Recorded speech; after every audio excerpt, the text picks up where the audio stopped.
I had always known that my parents were a little demanding, but when they asked me to clean the entire house for the third time in 1 week, I started wondering if there was something deeper going on. I thought I was just a regular teenager with regular family problems. But what I learned at my grandfather's funeral changed everything. It unraveled a secret that turned my whole life upside down. Before we continue, please subscribe to the channel and tell us where you are listening.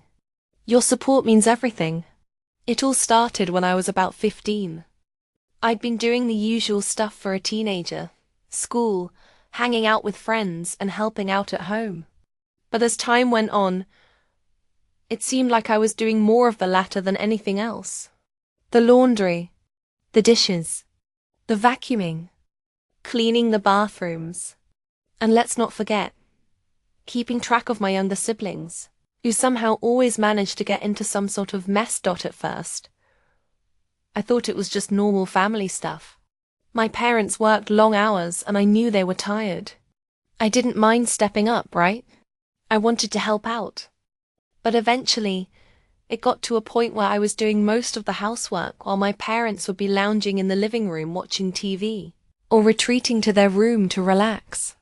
I began to resent it.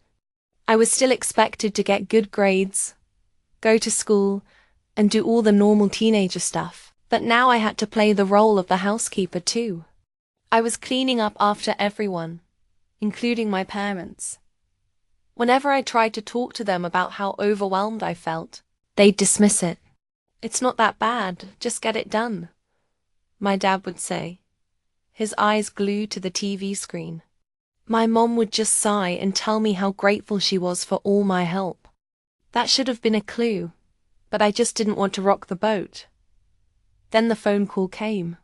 My grandfather had passed away. It wasn't unexpected. He'd been sick for a while. Still, it hit the family hard. My parents immediately started making arrangements for the funeral.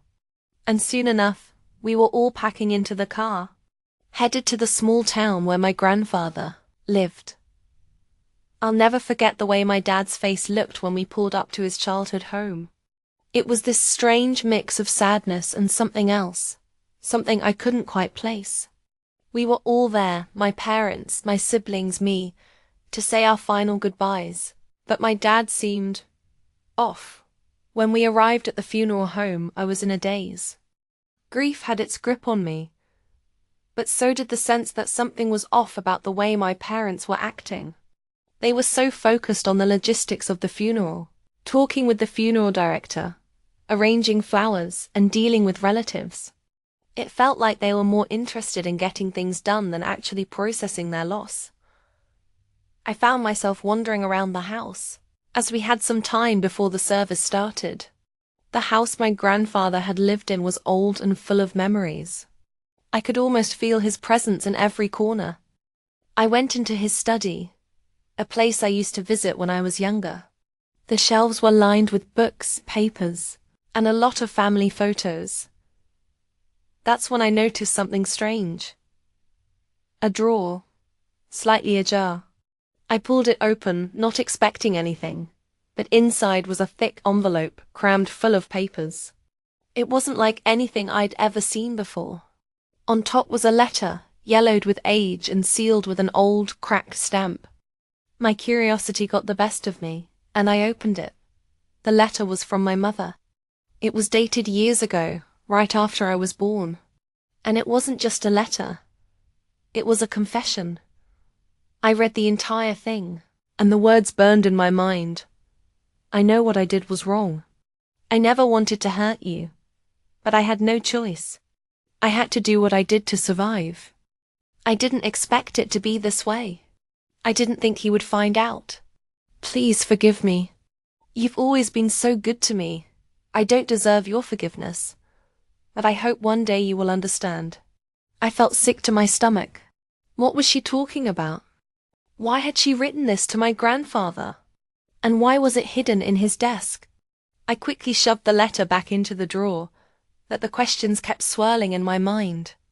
I went back downstairs, trying to act normal, but I couldn't shake the feeling that something was terribly wrong.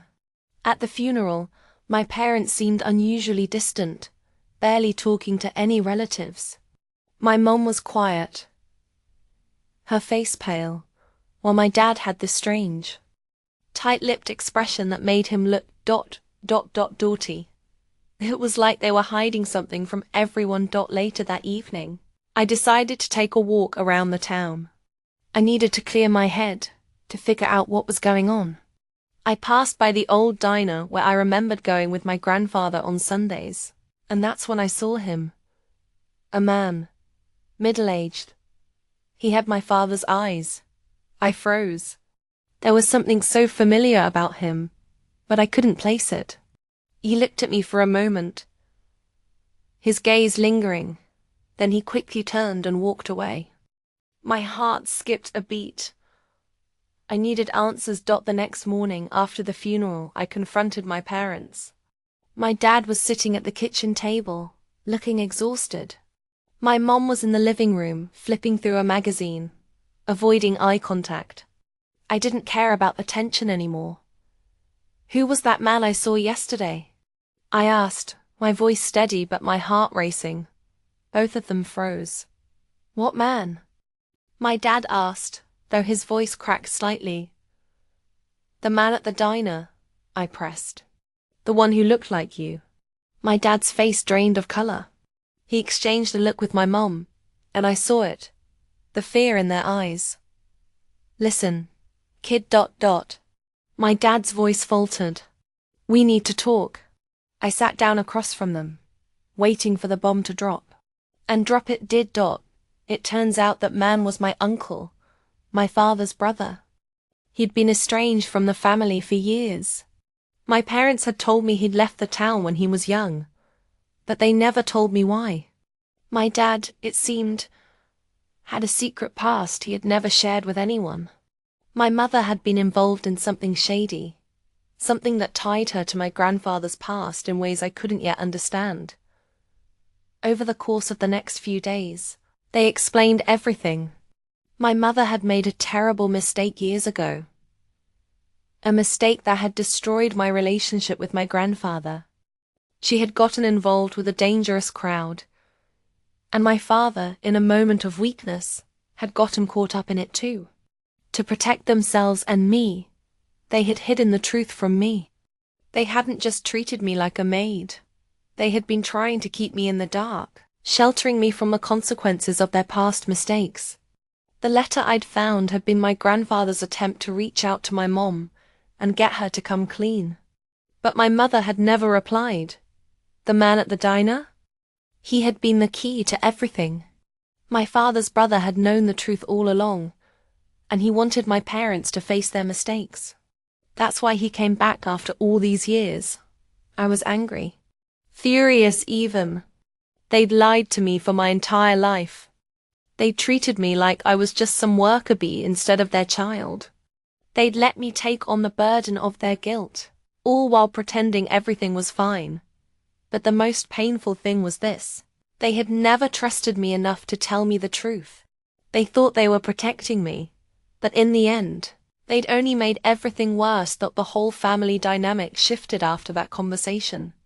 My parents, though ashamed, tried to make amends. We never spoke of my grandfather's past again, but I knew things would never be the same. I wasn't just a maid in their eyes anymore. I was someone they needed to rebuild their trust with. And me? I finally realized that I wasn't just there to clean up their messes. I had my own life to live, and I wasn't going to let their secrets dictate my future.